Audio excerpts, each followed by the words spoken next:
professores que saem sem muita qualificação, mas alguns decidem se tornarem professores de basquete na escola, ou treinadores na escola. Eles têm que ter referências. Então, a Escola Nacional de Treinadores, a CBB, essa nova administração, ela tem que cuidar disso aí. Ela tem que pôr gente competente, tem que pôr gente do esporte, tem que pôr gente que tem uma forma de formatar um projeto, né, e tentar colocar esse projeto nacionalmente. Então a gente não teve aqui no Paraná uma equipe de caiçaras da Paraíba, que apareceu na televisão nacional e todo mundo se motivou e foi atrás e tentou ajudar, etc, etc, etc.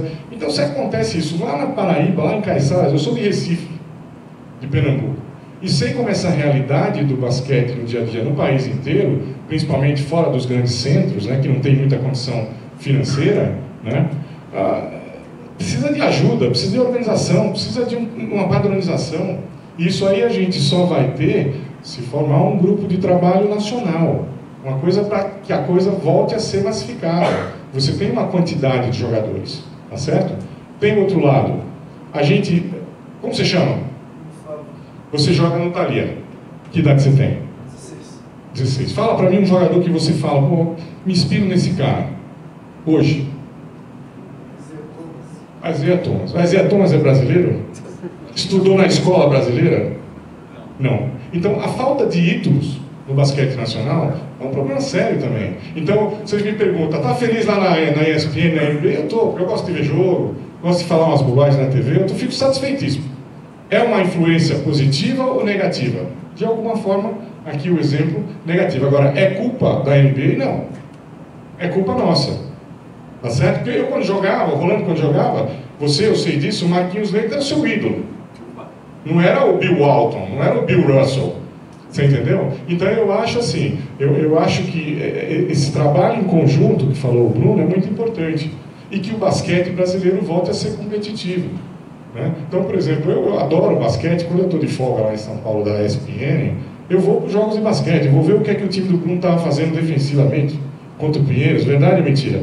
Por quê? Porque eu gosto de basquete. Então, a gente precisa ter o público brasileiro voltar a gostar do nosso basquete. Agora, para isso, o nosso basquete precisa se organizar, ele precisa ganhar, ele precisa ter resultados. Tá certo? Porque o potencial tem. Esse camp que nós fizemos lá em São Paulo, em julho, 2 dias de camp com jogadores entre 18 e 21 anos de idade. Né? E alguém falou, o potencial é enorme.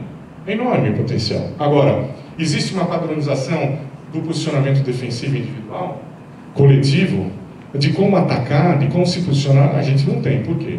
Falta a Escola Nacional de Treinadores. Então, como vocês podem ver, é um conjunto muito grande que se a gente não der as mãos e todo mundo trabalhar um pouquinho, como falou o Bruno, do professor de educação física na escola, ao professor de educação física na universidade, ao técnico de alto nível, ao técnico do juvenil, né? Então é um trabalho grande que ficou muito tempo largado, infelizmente, por administrações antigas, incompetentes, e que a gente tem uma esperança que essa nova que está entrando agora mude, deixe as pessoas trabalhar, deixe as pessoas do esporte trabalhar, que é importante. Então, por exemplo, o professor Dante, ele pode ficar fora de qualquer projeto que fosse fazer no ano, o professor Medalha, por exemplo, o professor Miguel Ângelo da Luz, essas pessoas que uniram a parte acadêmica, o próprio Rolando que está aqui, o próprio Valdomiro, as pessoas que jogam o jogo, conhecem o jogo e querem dar para o jogo de volta.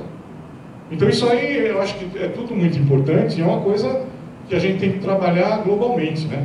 Agora, não deixem de assistir a ESPN não, porque eu preciso continuar trabalhando, por favor. Posso complementar um negócio aqui?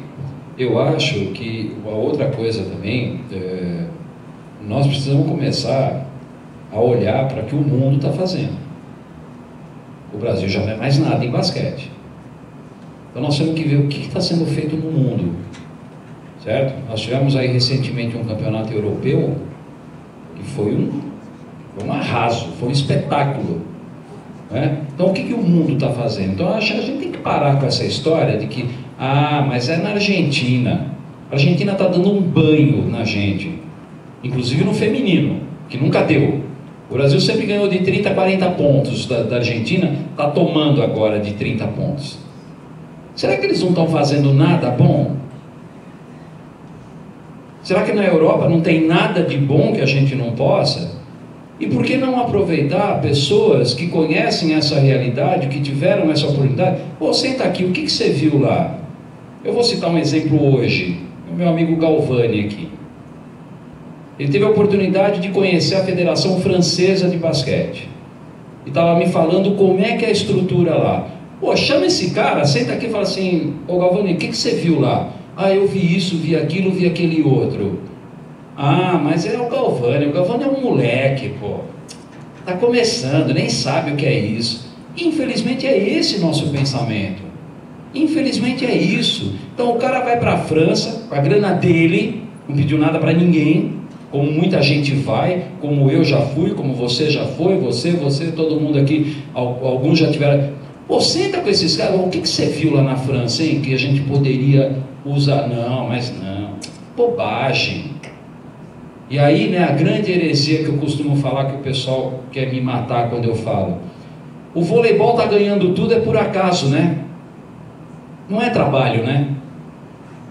Voleibol não trabalha, os caras não fazem nada. Ah, mas é o voleibol, imagina, o voleibol no mundo. Não, os caras são só decacampeões da Copa, são tricampeões olímpicos, não estão fazendo nada certo. Pô, chama um cara do voleibol. Aliás, quando a gente foi montar a escola de treinadores, nós fomos falar com o...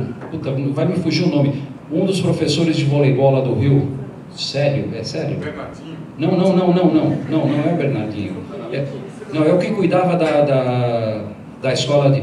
Nós fomos lá, eu e o Diego, nós fomos lá para ver como é que funciona a escola de treinadores de voleibol. Os caras quase mataram a gente, pô. A China, tem esse pessoal do voleibol. Aí, é por acaso que eles são tricampeões olímpicos? Então precisa acabar com essa frescura que nós temos no basquete. Ah, é a Argentina. Pô, a Argentina entra anos, tudo bem, tem hora que eles estão lá, mas entra ano, sai ano, os caras têm sempre time bom.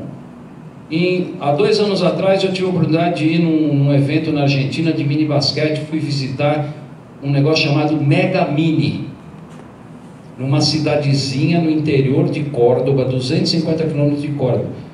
Tinham 1.200 crianças participando do tal do festival Mega Mini da Argentina inteira. Não é possível.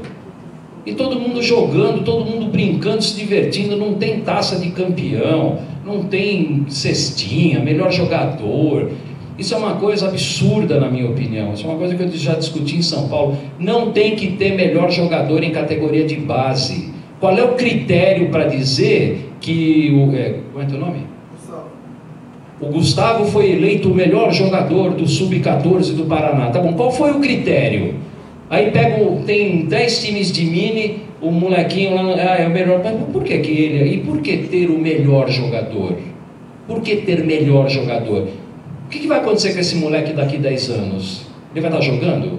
Quantos melhores jogadores de categoria de base estão hoje fora da realidade? Então eu acho que nós temos que parar, sair da nossa prepotência, achar que nós não temos que aprender nada com ninguém e começar a trabalhar, porque senão o caldo vai ficar cada vez pior. Deixa eu só aproveitar aqui, vou complementar aqui só um dado. Eu concordo com o que o Dante falou, e é a questão da humildade mesmo, né? A gente precisa ter a humildade de saber onde é que nós estamos, né? E a realidade é essa, a gente está realmente num nível onde a gente precisa se reinventar, olhar para dentro de nós mesmo e começar de novo, né? Então, o Dante falou aqui, né, de Córdoba, eu sou muito amigo do Carlos Duro, um cara que trabalhou no Brasil, no Vasco, foi assistente do Hélio Rubens por muitos anos, um argentino, trabalha com a base há muito tempo, faz parte da Confederação Argentina de Basquete, está sempre envolvido nos projetos. E outro dia, conversando com ele aqui pelo WhatsApp, e aí eu fiz uma pergunta para ele, porque eu tinha visto que, não lembro aonde foi, acho que o Brasil tem 200 clubes de basquete, acho que no Brasil todo, alguma coisa assim. Não tem um dado muito preciso, né? Mas acho que é em torno disso, 200 clubes de basquete. Você sabe quantos clubes de basquete tem só em Buenos Aires? Alguém tem uma ideia? Alguém mais? Quem dá mais? 120 aqui, quem dá mais? Então, na verdade é o seguinte, na Argentina toda, e ele me colocou assim, ó, ele falou, não tem esse dado preciso, mas existem 4 estados que são muito fortes, né? Que é Buenos Aires, Santa Fé, Córdoba e Entre Rios, né? São 4 estados. Cada estado desse, ou, por exemplo, no estado de Santa Fé tem mais de 120 clubes. No estado de Córdoba, mais de 120 clubes. Entre Rios, mais de 120 clubes. E na cidade de Buenos Aires, só na cidade de Buenos Aires, mais de 120 clubes fazendo basquete. Então aí entra no que o Dante está falando. De todas as categorias. Então aí entra no que ele está falando. Será que a gente não tem que olhar como é que esses caras conseguiram isso? Por que eles estão fazendo isso? Ah, é falta de dinheiro? Não, é dinheiro? Não, porque a Argentina até pouco tempo atrás estava muito pior do que a gente, economicamente falando.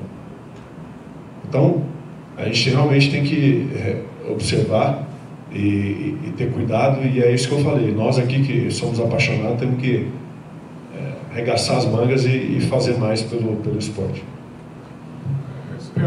Eu falei de a gente tentar resgatar os nossos ídolos, porque a gente não tem ídolo. Então, hoje é normal, como o seu filho, ele olha o cara da NBA. Né? Eu olhava o falso. Mas você entendeu o que eu estou falando? Então, essa coisa da massificação é muito importante, a padronização também. Agora, tem a ver, eu acho muito, aquele título olímpico que ganhou em 2004 o time da Argentina, que tinha uma geração excepcional, que 2 anos antes era um time a nível mundial médio, que cresceu junto e que jogava dentro da filosofia do Rubem Manhano de uma defesa muito consistente, de posse de bola, de alto aproveitamento ofensivo, tá certo? Ele ganhou, ficou fácil para ele falar, olha, vamos fazer disso uma massificação, vamos fazer disso uma padronização em todas as categorias. O time feminino da Argentina joga assim hoje. Ele marca consistentemente, ele vai para o ataque com cuidado na bola, né? Bom aproveitamento. Quer dizer, então teve uma influência muito grande, aqueles Manu Ginóbili e Luiz Scola e todos aqueles ídolos, eu acho que teve. E a gente precisa resgatar isso. Né? Agora, a minha preocupação é, temos uma geração boa vindo? Fundamentalmente, eu acho que não. Tá certo? Potencial, eu acho que sim.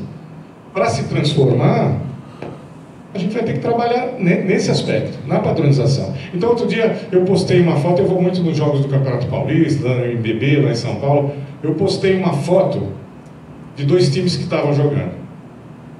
Um dos times, não vou citar, mas era um time que é considerado como, talvez nos últimos 3, 4 anos aí, um dos melhores times defensivos do país. Tá certo? A foto me dava uma visão total dos 2 times posicionados. Esse time, que é um dos melhores do país defendendo, na defesa. O cara de costa para a bola, o outro com o pé trocado, o outro não sabia onde é que tinha a mão. Então, o que fizeram na Argentina? Padronização dos fundamentos, tanto defensivos quanto ofensivos. E é isso que a gente precisa fazer aqui. Com essa geração que tem potencial, como a gente viu lá no NBB, Elite Camp, lá da Nike. Né? Tem um potencial grande, enorme. Os moleques enormes, atléticos, saltam, né? Agora, quando batem a bola, por exemplo, batem assim, ó, os amadores. Não é isso que a gente viu lá? Então, eu acho que isso aí é muito importante. Agora, tem que voltar a ter ídolo. Eu acho que contribuiu muito para essa melhora do time argentino em geral, do basquete argentino em geral, essa geração que conquistou alguma coisa. E a gente precisa. O Rolando e Iaga, que jogaram universitário americano, em cima disso que vocês estão discutindo, assim, o que vocês podem colocar sobre essa questão da formação, assim, com o americano? Cara, eu sou suspeito para falar porque eu sou fã, né, do sistema americano esportivo. Eu tive a oportunidade, há 3 anos e meio atrás, trabalhar na escola internacional aqui, e a gente seguia o modelo americano, na verdade. Então a criança, né, quando chega na escola, tem a oportunidade de jogar todos os esportes, né? É um atleta multiesportivo, né? Então é aquilo que o Bruno estava falando, né? Do movimento lá que colocou o atleta, né? As coisas se transferem de um esporte para o outro, né? E nos Estados Unidos acontece isso. Eu acho é lógico que a gente devia mudar nossa política esportiva para uma coisa mais parecida, né? Mas seguindo as nossas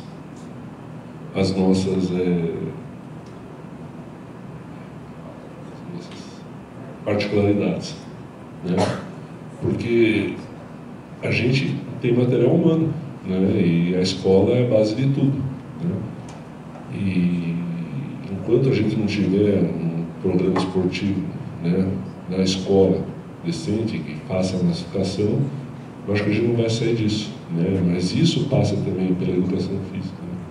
Então a gente dava aula de educação física, daí vem o professor de educação física, estou ensinando basquete, que legal.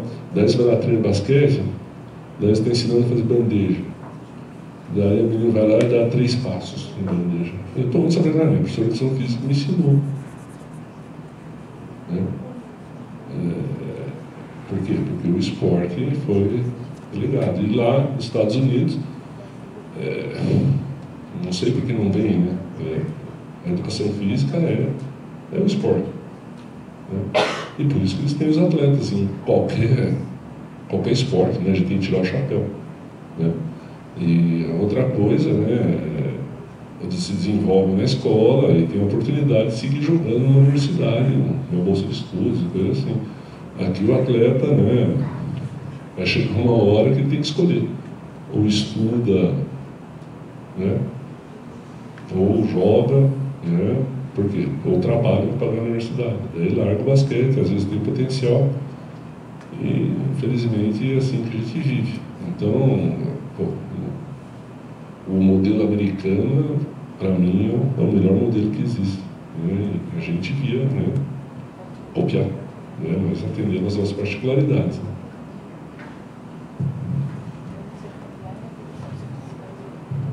Eu concordo com o Rolando que ele falou. É complicado, é mais difícil para a gente tentar seguir esse modelo. Né? A nossa realidade é completamente diferente da deles, mas deveria ser assim. Né? Expor a criança, expor o jovem a todo tipo de modalidade. Né? E daí pensar aquele que tem um dom mais para o vôlei, um dom mais para o handebol, etc. Né? Quer dizer, quando eu cheguei lá, o Rolando também, a gente já chegou no nível universitário, né? Onde os atletas vêm do high school já foram expostos a tudo isso aí. Quer dizer, quando eles chegam, eles já passaram pelo futebol americano, já passaram pelo beisebol, e aí o cara, quando decidiu, ele foi jogar basquete. Mas já chega com uma base maior. Por quê? Novamente, mesmo no high school, mesmo no semestre que o cara joga basquete, os fundamentos são importantes. Os professores de educação física, eles passam por treinamentos para ensinar basquete com todos os fundamentos. E aqui, é como a gente fala, teria que entrar novamente essa Escola Nacional de Treinadores para a gente ter a padronização dos professores que saem da universidade, que hoje não têm muitas oportunidades de aprender sobre essa modalidade esportiva diretamente, começarem a aprender com gente que participou do jogo, foi técnico, é professor, é catedrático, etc. Então a gente teve, se você pensar, por exemplo, Aloysio Ferreira,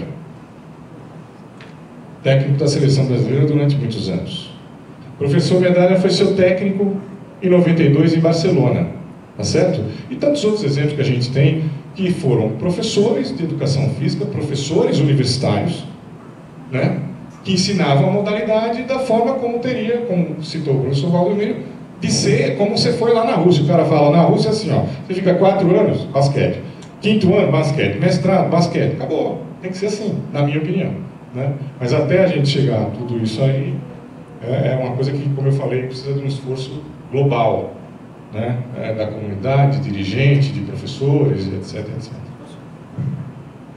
Eu acho que tem uma outra questão que é bastante complicada de falar e polêmica, porque mexe com questões corporativas da nossa área. Hoje qualquer pessoa que trabalha com esporte para ser técnico precisa ter o tal do CREF. E para ter o CREF ele precisa ser graduado em educação física. E aí o cara faz 4 anos de escola de educação física e não aprende nada para ser técnico. Então por que precisa de CREF? Aí os caras do CREF vão querer me matar, né, quando eu falo um negócio desse. E aí em outras realidades, o que você vê é o seguinte: por exemplo, na Argentina, na Itália, na Espanha, não sei mais em algum outro país da Europa, o cara, para ser técnico, ele não precisa ser graduado em educação física. Ele tem que ter cursos de formação específica da escola de treinadores. Então, com essa experiência que eu tive na escola, eu tive a oportunidade de acompanhar e de ter acesso ao material dessas escolas. Então, por exemplo, na Argentina, o cara tem que fazer um curso de 18 meses. Ele vai ter noções de fisiologia, ele vai ter psicologia do esporte, vai ter tudo isso. Mas 18 meses, 80% da carga horária dele é em basquete. E aí, para ele ganhar a carteirinha para dirigir o Sub-12, ele tem que fazer estágio nos clubes, obrigatório, com técnicos de categorias maiores. E ele só vai dirigir uma equipe nacional se ele tiver passado pelo Sub-12, Sub-13, Sub-14, até chegar em nível nacional. Tudo isso aí é regido por quem? Pela Confederação Argentina? Exatamente. Pela Escola Nacional. Exatamente. Então, a gente fica numa corda bamba, quer dizer, você precisa ter o CREF, precisa ser graduado num curso que não te prepara para aquilo que o CREF exige. Olha que negócio maluco, né? Que negócio maluco isso. Só que aí tem um probleminha, né? No futebol não é assim. No futebol o CREF aceita o professor que nunca passou por um curso, mas foi boleiro, é famoso, é da mídia, tal. Então, no futebol pode, nos outros esportes não pode. Aí eu pergunto, qual é o critério, hein? Desculpe se tem alguém do CREF aqui ou se defende o CREF. Mas eu acho um absurdo isso. Por que para o futebol pode e para o basquete não pode? Né? Ou será que os grandes técnicos... Ou então, tudo bem, na Europa, o que o cara tem que fazer para ser técnico de futebol? O curso da UEFA. Se ele não for credenciado pelo curso da UEFA, ele não é técnico. E aqui, nós temos um curso que credencia esses técnicos. A CBF tem curso, nem sei se tem. Tem agora, né? Mas é recente, né? Então por que as confederações não teriam? Por que o basquete não tem isso? Por que o basquete não assume essa responsabilidade? Não, tudo bem, olha, então, fulano de tal, o Agra, que jogou 20 anos, ele quer ser técnico. Mas ele vai ser técnico não porque ele jogou, ele vai ser técnico porque ele tem uma experiência e junto com essa experiência ele vai adquirir conhecimento. Aquilo que eu falei hoje de tarde no curso. Só experiência não garante a pessoa ser competente. Agora, experiência mais conhecimento, com certeza nós vamos ter uma pessoa competente. Com certeza. Agora, dá para desprezar, por exemplo, uma experiência de um cara que jogou 20 anos e não vai poder ser técnico porque não fez 4 anos numa escola de educação física para aprender tudo menos basquete ou menos voleibol? Claro, estamos falando de basquete, mas isso vale para qualquer esporte. Esse é um ponto muito polêmico que a gente poderia, né? Mas é complicado. Por quê? Porque envolve uma questão corporativa muito forte.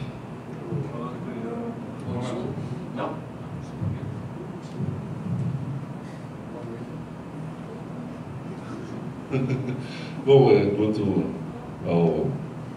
à escola de técnicos agora, eu tive, semana passada, eu recebi uma visita lá, o pessoal da CBF, lá no campus. Eles estão trazendo um curso aí de técnico para a escolinha. Abril eles têm 5 níveis, dá 5 CBF. Né? Então eles estavam vendo o campus lá para ver se podia fazer lá. Então eles estão se organizando. Não, eu só queria contar uma curiosidade sobre os Estados Unidos. Quando eu jogava lá, meu primeiro ano, tinha um jogador que era, na verdade, era meu companheiro de quarto. Eu viajava e para você ver, né, os esportes, né? E ele estava na universidade, ele jogava basquete e era o chutador do time. Só que ele tinha uma bolsa de estudos para ser jogador de golfe. Daí quando ele chegou na universidade, ele viu os caras que ele jogou com ele, tudo 3 ou 4 no time da universidade. Falei, pô, se esses caras jogaram, eu também posso jogar. E aí, né, ele teve a formação lá e jogava e era titular no time. Mas como bolsa de estudos de golfe, né? Os caras saem preparados, né, em todos os esportes, né? Basta ver o Michael Jordan, né? Bom, o Michael Jordan é fora da linha, né? Só aproveitar que você está à frente dessa, assim, mais próximo da confederação. Esse é o exemplo no voleibol, porque eu tenho amigos dentro do voleibol. Inclusive o Hermes estudou com a gente lá no voleibol, na parte de psicologia. Os caras criaram um comitê científico para a base e um comitê científico para o alto rendimento. Esse comitê científico, ele não precisa ser um comitê científico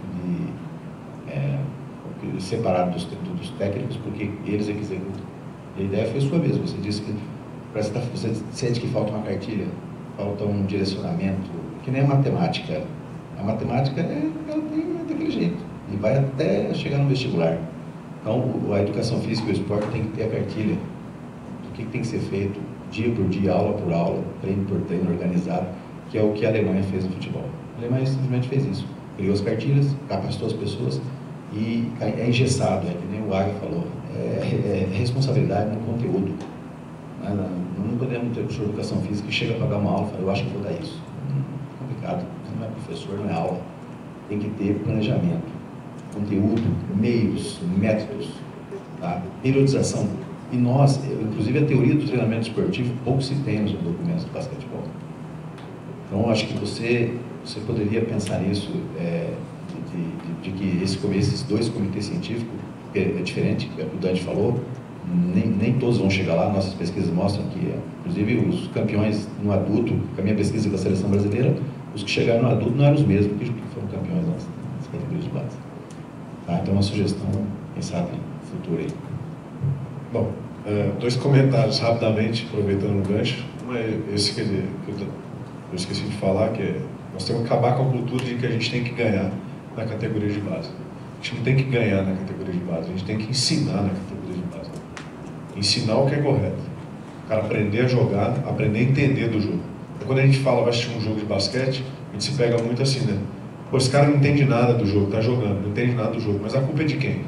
A culpa é nossa. A culpa é nossa. A gente não ensinou, a culpa não é do jogador. Hoje o que a gente vê vai no clube lá, o cara é cestinha do time, passa a mão na cabeça e fala que daqui a pouco ele vai para a Europa, que ele vai para não sei aonde, que vai para a NBA, que vai não sei o quê. Mas ensinar mesmo, a gente não ensina. Então, é isso aí, eu acho que isso é importante. E eu acho que vocês tiveram a oportunidade, acho que a grande maioria teve presente quando o Marcelinho esteve aqui, né? Eu tive a oportunidade de conviver bastante tempo com ele no clube. Ele é mais novo que eu, mas a gente convivia junto no clube, depois na seleção, enfim. E ele é um caso desse. Ele nunca pegou uma seleção brasileira de base. E Paulista, se eu não me engano, ele foi uma vez e foi cortado. Eu tenho só uma curiosidade rapidinho. Não vou nem te interromper, mas... O irmão do Marcelinho, Felipe Huertas, eu passei uns 7 anos na minha vida trabalhando com categoria de base no Paulistano Esporte Clube Círio, lá em São Paulo. Não é uma época muito lúcida da minha vida. Né? E o irmão do Marcelo Huertas, ele era titular da seleção paulista que eu dirigi em João Pessoa nos Jogos Escolares Brasileiros. E até hoje, quando eu vejo o Marcelinho, eu falo, você sabe que o melhor armador da família não joga mais, né? Mas não foi. Acho que ele foi uma vez na seleção paulista, Marcelo. Talvez uma vez, se eu não me engano, ele foi cortado, mas enfim. E só complementando o que o Dante falou, a questão da escola de treinadores, o quanto é importante, né? Eu tive a oportunidade de jogar e morar por 4 anos e meio na Itália. Eu lembro muito bem. Vocês acabaram de ver o Eurobasket agora e tem o Djordjevic, Sasha Djordjevic, técnico da Sérvia, né? Na época ele estava acabando de jogar, parando de jogar. Foi um baita de um jogador. Não sei se vocês viram jogar, mas um baita de um armador. E ele parou de jogar em Milão e foi virar treinador de Milão. Os caras convidaram ele era capitão do time e tudo mais, muito inteligente, entendia muito do jogo e tal. Falou, mandaram o técnico embora, você vai virar técnico. Tá bom, aceitou tudo mais.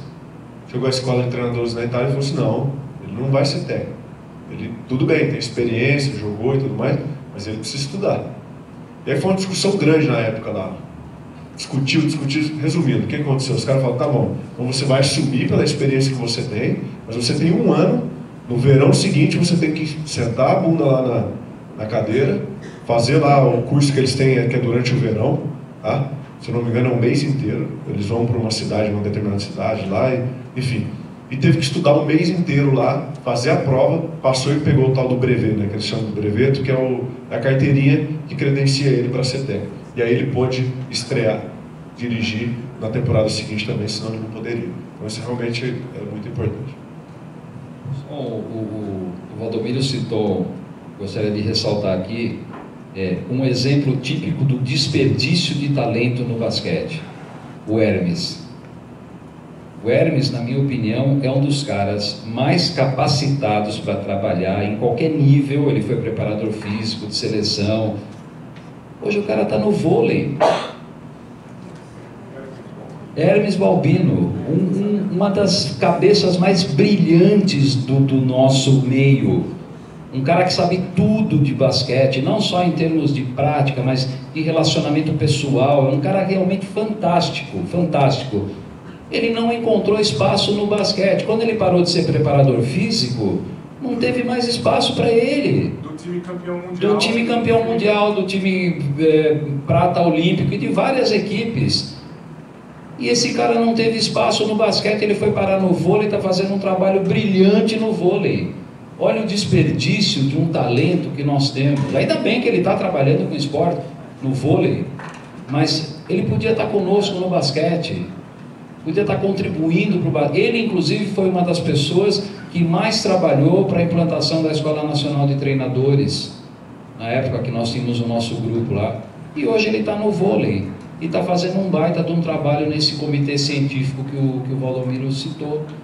Então, gente, não dá para entender, de novo, não precisa, nós não precisamos desses caras. Imagina, nós não precisamos deles. O basquete é autossuficiente, a gente não precisa aprender mais nada, então tudo bem.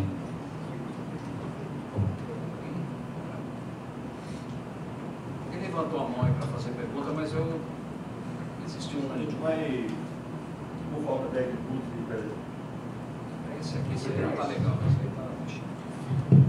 Falta menos que 5 minutos para completar aquela hora que a gente ia deixar para vocês discutirem. A gente vai aproveitar e vai antecipar um pouco a questão das perguntas. Pode ser? Pode. Então, levantar a mão e a gente daí vai seguindo pela ordem.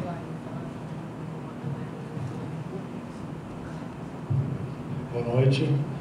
Como o Valdomiro falou, eu acabei de me formar agora pela Federal, fiz a licenciatura e fiz o bacharel. E só para complementar o que vocês estavam falando, exatamente que na educação física, na licenciatura, é abominado o esporte, é abominado a técnica, é abominado a prática do esporte em geral na escola. Mas tem tantos assuntos que vocês falaram que são interessantes, mas eu vou focar num só. Por que a escola de treinadores de basquete ela tem que ter essa dependência tão grande da CBB? Não teria como ter uma independência, porque nós temos só essa mesa aí, já seria composta o suficiente gente para poder estruturar, elaborar e fazer tudo que já continuar o que tinha sido feito. Mas por que essa dependência? Por que não continuar? Posso responder isso aí? Uma escola de treinadores, para ser reconhecida pela FIBA, ela tem que estar vinculada à sua confederação de origem. Ela tem que estar. Então, a dependência, no caso, é esta. Tá certo? Isso não quer dizer que a escola deva ser dependente pedagogicamente. Então, ela tem uma dependência institucional, mas ela deveria ter uma independência na montagem de tudo isso, de toda a sua estrutura, como estava acontecendo até que alguns fatores fizeram com que a escola desaparecesse, né? Então, a CBB, no caso, nos primeiros momentos da escola, ela deu todo o apoio logístico. Isso a gente tem que falar. todo o apoio logístico, todo o apoio estrutural, tudo aquilo que a gente precisava no início. Depois, infelizmente, a escola começou a ser moeda de troca para conseguir voto para a reeleição. Essa que é a realidade. Então a CBB começou a definir, o curso agora tem que ser em Curitiba, por exemplo, hein? Tem que ser em Curitiba, porque o cara de Curitiba é meu aliado. Tem que ser na Bahia. E quem tem que dar aula é o Agra, porque ele é lá do Recife e ele tem que dar aula. Não, mas espera um pouquinho, nós temos um comitê pedagógico, somos nós que decidimos quem vai dar aula. Nós tínhamos um planejamento de cursos. Então o primeiro curso de inauguração foi em São Paulo, depois nós fizemos no Rio, aqui em Curitiba nós fizemos um muito bom, depois teve um em Belo Horizonte, teve no Recife, vários cursos, 2 aqui em Curitiba, e nós tínhamos um planejamento. Então tinha curso de nível 1, curso de nível 2. Então, por exemplo, curso de nível 2, onde nós vamos fazer? Nós temos que fazer o curso de nível 2, onde já foi feito o curso de nível 1. Aí, não, mas olha, vamos fazer o nível 2 lá em São Caetano, porque o Dante é de São Caetano, e o Dante tem que dar aula naquele curso, porque ele é do nosso grupo. Então, infelizmente, a escola foi basicamente barrada, e bloqueada por questões políticas. E aí, houve um desestímulo geral, a começar por mim. Eu fui o primeiro que caiu fora, não trabalho mais nesse esquema. Aí o Hermes caiu fora, o Lula caiu fora, o pessoal foi se desestimulando, Então, já que as decisões são da CBB, deixa eles decidirem, para que nós vamos entrar nesse jogo? Então foi isso que aconteceu, infelizmente. Só para complementar, então ele falou o Hermes, o Lula, ele, quer dizer, todas as pessoas de altíssimo nível de conhecimento acadêmico, técnico e de experiência de quadra, que imagina como poderia favorecer os jovens técnicos e professores por todo o Brasil, Quer dizer, então, é como eu falei, nessa área aqui em cima, de administração esportiva, dessa parte acadêmica, dessa parte de ensinar o jogo, a gente tem muita gente capacitada. Agora, o que as administrações anteriores, como eu falei, nessa área, muito fraca. Espero, torço, para que essa nova administração enxergue, pince esses caras. Pince. Ele está aposentado, professor Medalha é aposentado, professor Lula quase. E por que esses caras vão ficar de lado quando podem influenciar um número grande de professores e treinadores no país inteiro? Oi, Embaixo. Alô?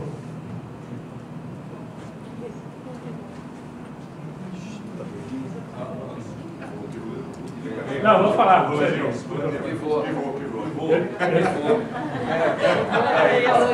Conheço o Betinho. Eu tive a oportunidade de jogar com vocês dois. 2 pontos que eu queria falar. Eu não sou professor, muito bacana que eu vi com vocês. Eu sou formado em administração em marketing. Mas não sei se foi o Joe Wooden que falou isso ou se foi... Eu sei que o Carlos Gon, que é presidente da Renault, falou isso. A gente tem que se preocupar com o que a gente não pode fazer, o que a gente pode fazer. E eu tive a oportunidade de trabalhar com Medalha, com Mortari, de trabalhar com uma série de técnicos, vamos citar o Ari Vidal, assim vai. E a gente vê que é meio antropofágico o negócio, um não quer abrir para o outro, eles não trocam muita informação. Muito bacana que eu vi, trouxeram aquele técnico espanhol, depois trouxeram o argentino, teve um monte de técnicos junto, aprendendo essa cultura. E a gente tem que falar o que está indo bem. Acho que a Liga está indo bem. O Rossi está fazendo um bom trabalho.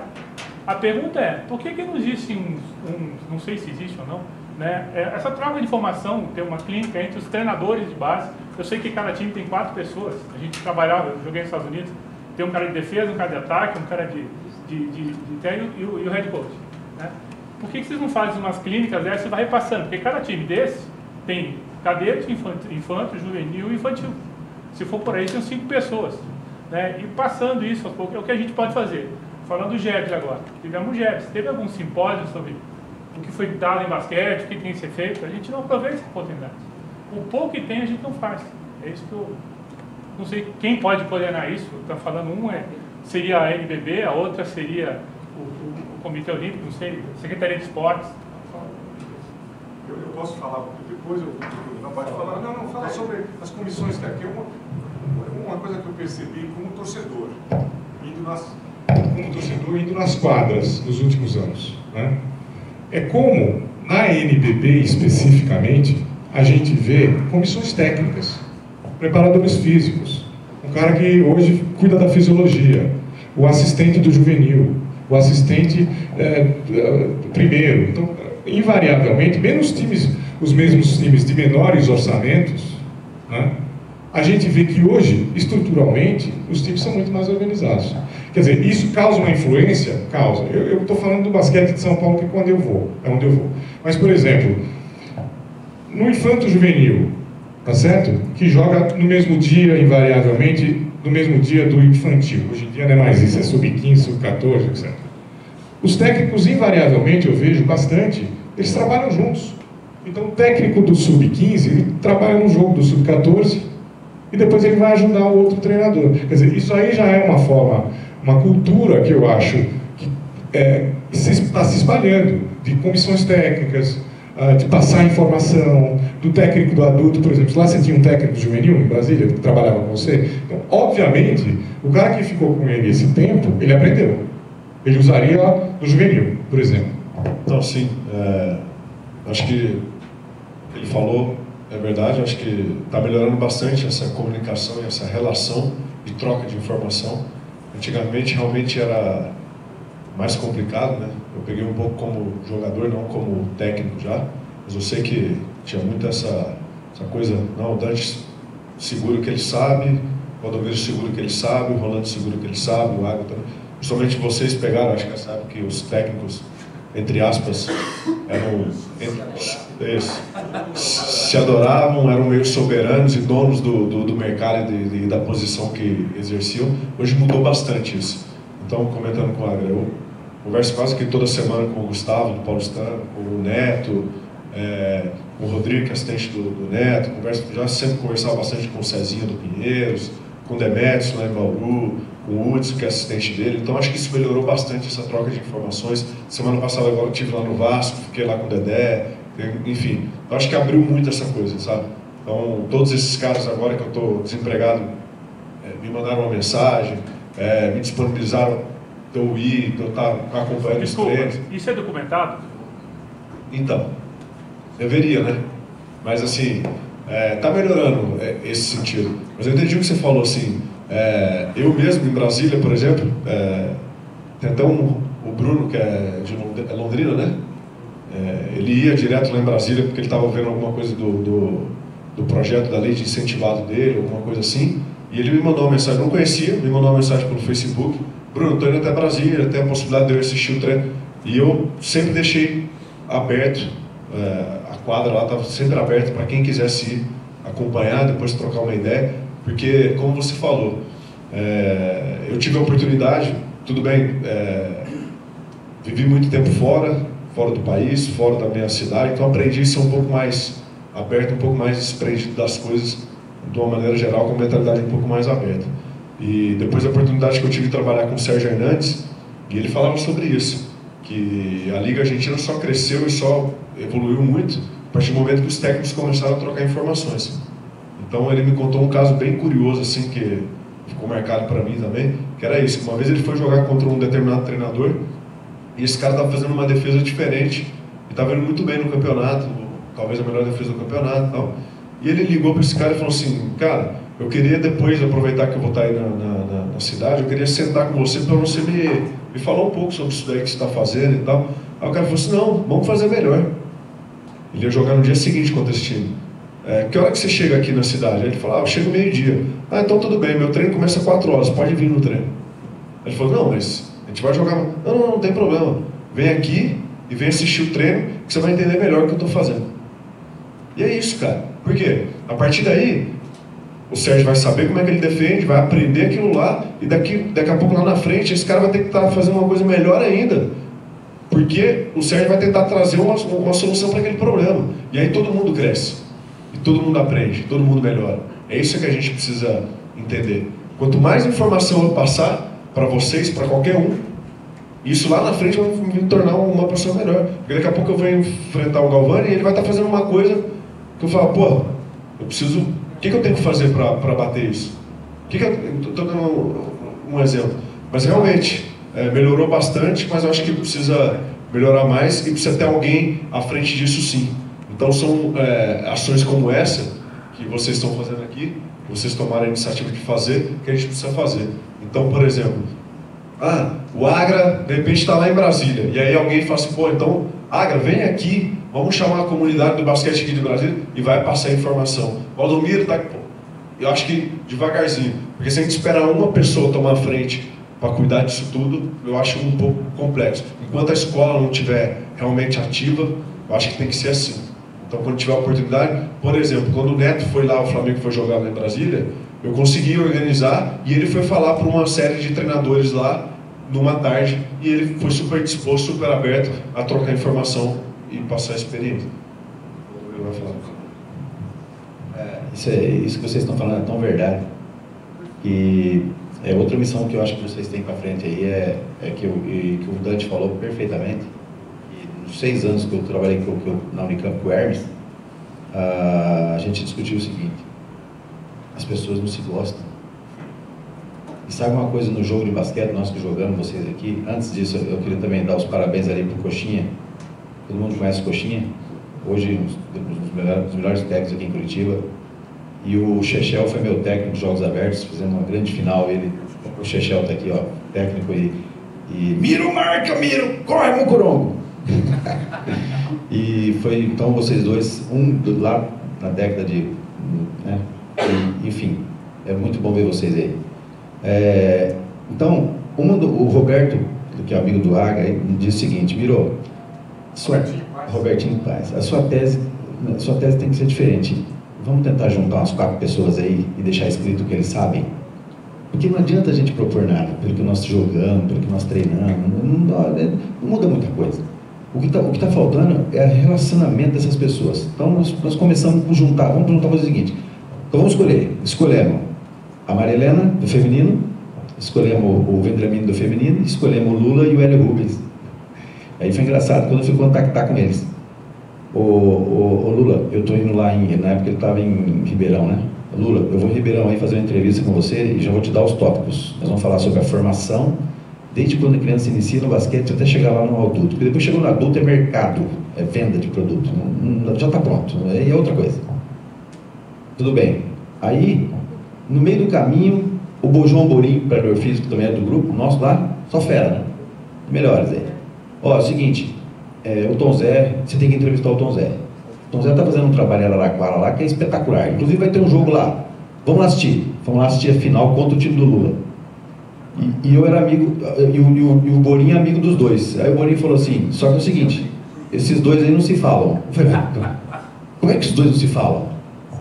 E o nosso querido Tom Zé, que foi embora desse mundo já. Aí eu fiquei na casa do Tom Zé. O Tom Zé falou: você quer me entrevistar? Só que agora eu vou te ensinar tudo que eu sei primeiro, depois você vai escrever aí. E o Tom Zé falou o seguinte: eu não falo com o Lula. Eu falei: mas eu vou colocar vocês juntos aqui para discutir o negócio. Não vou, então não vou dar entrevista para você não, porque eu não quero nem saber desse técnico. Mas que jeito, rapaz, os caras eram fenomenais.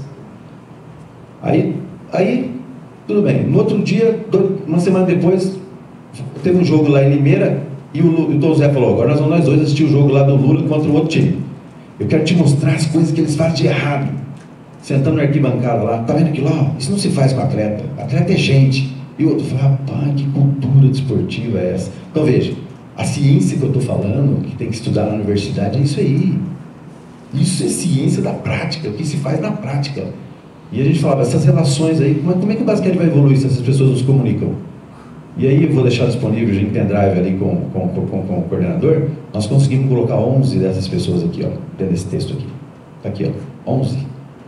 E depois eu fiz eles tinham que entregar um para o outro, conversar, e eles tiveram que ler o que o outro faz. E daí a pessoa começa a ver diferente, né? Eles não se falam, mas depois quando ele lê, fala: pô, mas o cara sabe, né? Mas o cara sabe. Então, isso que vocês estão falando, daqui para frente não pode existir mais. O voleibol fez isso. O voleibol é uma unidade.